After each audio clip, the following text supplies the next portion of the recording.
Bismillahirrahmanirrahim. Assalamualaikum teman-teman.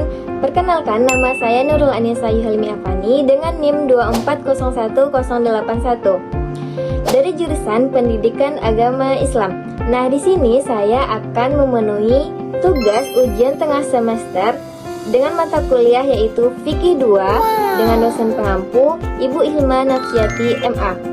Oke teman-teman, kita langsung saja masuk ke materinya ya. Pembahasan yang pertama, bahwasanya masih terdapat kasus tentang pasangan yang menikah pada usia relatif muda.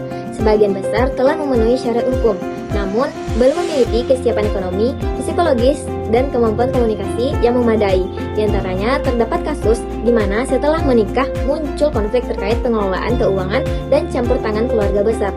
Nah, jadi teman-teman, pertanyaannya yang pertama yaitu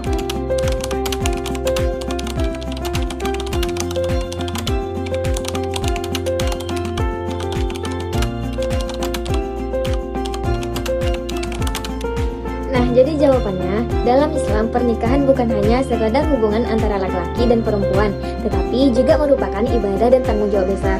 Nah, oleh karena itu, sebelum menikah, calon suami dan istri harus memiliki kesiapan agama, yaitu memahami hak dan kewajiban masing-masing, serta menjadikan ajaran Islam sebagai pedoman dalam kehidupan rumah tangga. Nah, selain itu, mereka juga harus memiliki kesiapan psikologis atau mental seperti mampu mengendalikan emosi, bersikap sabar, dan menyelesaikan masalah dengan bijaksana. Kesiapan ini penting karena setelah menikah akan muncul berbagai tantangan yang membutuhkan kedewasaan dalam berpikir dan bertindak. Nah, selain kesiapan agama dan mental, calon pasangan juga perlu memiliki kesiapan ekonomi. Dalam Islam, suami berkewajiban memberikan nafkah kepada keluarga, sehingga perlu memiliki sumber penghasilan yang halal dan kemampuan mengelola keuangan dengan baik. Nah, kesiapan komunikasi juga sangat penting teman-teman, karena banyak konflik rumah tangga terjadi akibat kurangnya komunikasi yang baik antara suami dan istri maupun karena campur tangan keluarga besar. Nah, dengan kemampuan berkomunikasi yang baik, pasangan dapat saling memahami, menghargai pendapat satu sama lain, dan menyelesaikan perbedaan tanpa menimbulkan pertengkaran. Pertanyaan yang kedua yaitu,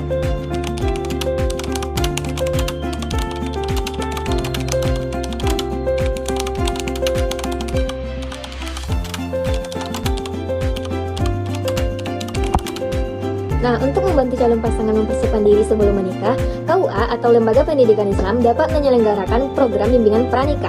Dalam program ini, calon pasangan diberikan pemahaman mengenai tujuan pernikahan dalam Islam, hak dan kewajiban suami istri, serta cara membangun keluarga yang sakinah, mawaddah, dan warahmah.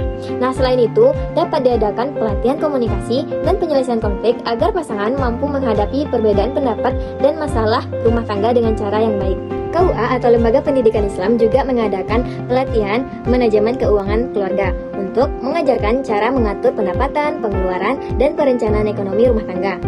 Program konseling pranikah bersama penyuluh agama atau konselor keluarga juga penting untuk membantu calon pasangan memahami kesiapan diri masing-masing. Nah, melalui program-program tersebut, calon suami dan istri akan lebih siap secara agama, mental, ekonomi, dan sosial sehingga dapat membangun rumah tangga yang harmonis dan mengurangi risiko terjadinya konflik setelah menikah nanti. Pembahasan yang kedua, bahwasanya terjadi kasus akad pernikahan nikah di mana wali nasab berada di luar negeri dan memberikan kuasa kepada kerabat untuk menikahkan putrinya. Nah, pada saat akad, saksi hadir lengkap. Namun, sebagian masyarakat mempertanyakan keabsahan akad tersebut. Nah, jadi pertanyaannya,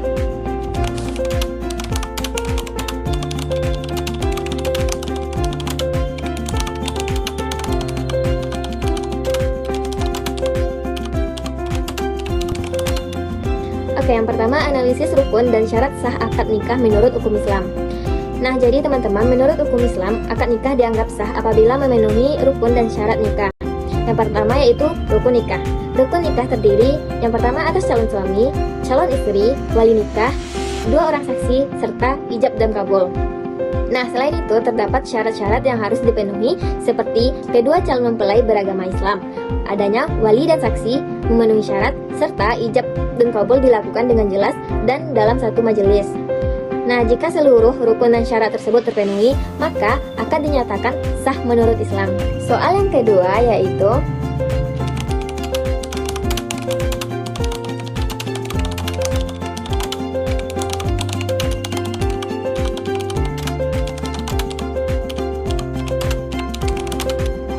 oke, jawabannya Penggunaan wali melalui wakalah atau perwakilan dalam akad nikah diperbolehkan dalam Islam. Apabila wali nasab tidak dapat hadir karena berada di luar negeri atau memiliki halangan tertentu, ia dapat memberikan kuasa kepada orang lain yang memenuhi syarat untuk mewakilinya dan menikahkan putrinya. Nah, dengan adanya surat kuasa atau pendelegasian yang jelas dari wali asli, maka akad nikah yang dilaksanakan oleh wali wakil tetap sah selama rukun dan syarat nikah lainnya terpenuhi. Soal yang ketiga yaitu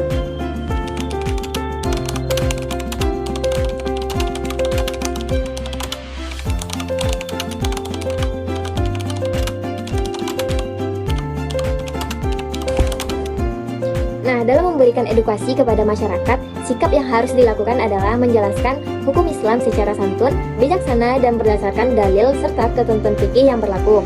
Masyarakat perlu diberi pemahaman bahwa wakalah dalam pernikahan merupakan praktik yang dibolehkan oleh syariat dan telah lama dikenal dalam hukum Islam. Nah, selain itu perlu dijelaskan bahwa keabsahan akad nikah tidak ditentukan oleh hadir atau tidaknya wali secara langsung, melainkan oleh terpenuhi seluruh rukun dan syarat nikah tersebut. Nah, dengan edukasi yang tepat, masyarakat dapat memahami hukum secara benar dan terhindar dari kesalahpahaman. Pembahasan yang ketiga yaitu pasangan A menikah setelah berkenalan selama 3 bulan. Mereka telah memenuhi syarat administrasi dan syarat agama. Nah, setelah 2 tahun menikah, muncullah konflik karena suami merantau ke luar daerah dan jarang memberikan nafkah yang cukup. Nah, kemudian si istri mengajukan gugatan cerai ke pengadilan agama. Nah, jadi pertanyaannya yang pertama,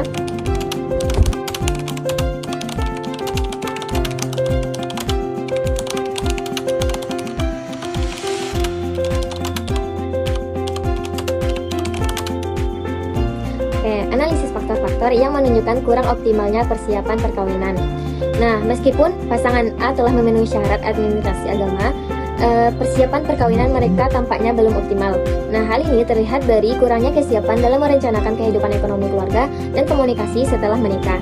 Nah, suami yang merantau dan tidak memberikan nafkah yang cukup menunjukkan adanya masalah dalam penanggungan atau dalam pemenuhan tanggung jawab rumah tangga. Nah, selain itu, kemungkinan mereka belum membahas secara matang mengenai pembagian peran mereka, kebutuhan ekonomi, dan cara menjaga hubungan ketika harus tinggal berjauhan. Soal yang kedua yaitu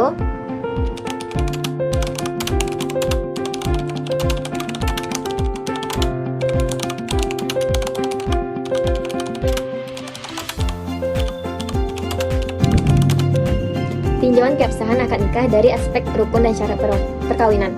Nah, jadi akad nikah pasangan A tetap sah menurut hukum Islam apabila pada saat pernikahan seluruh rukun dan syarat nikah telah terpenuhi, yaitu adanya calon suami, calon istri, wali, 2 orang saksi, serta ijab kabul yang sah. Nah, konflik yang muncul setelah menikah tidak mempengaruhi keabsahan akad nikah yang telah dilaksanakan. Soal yang ketiga yaitu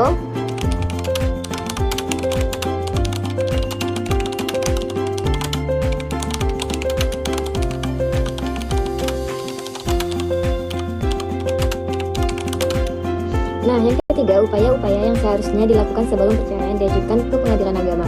Nah, sebelum mengajukan perceraian ke pengadilan agama, suami dan istri sebaiknya melakukan musyawarah untuk mencari solusi atas masalah yang terjadi. Nah, jika belum berhasil, mereka dapat meminta bantuan keluarga, tokoh agama, atau konselor keluarga sebagai mediator. Nah, selain itu, kedua pihak perlu berusaha memperbaiki komunikasi dan mencari kesepakatan terkait pemenuhan nafkah serta tanggung jawab masing-masing. Nah, apabila berbagai upaya perdamaian tidak berhasil, barulah perceraian dapat diajukan sebagai jalan terakhir. Mungkin itu saja yang dapat saya sampaikan, kurang lebih mohon dimaafkan. Saya akhiri dengan wabillahi taufiq wal hidayah. Assalamualaikum warahmatullahi wabarakatuh. See you teman-teman.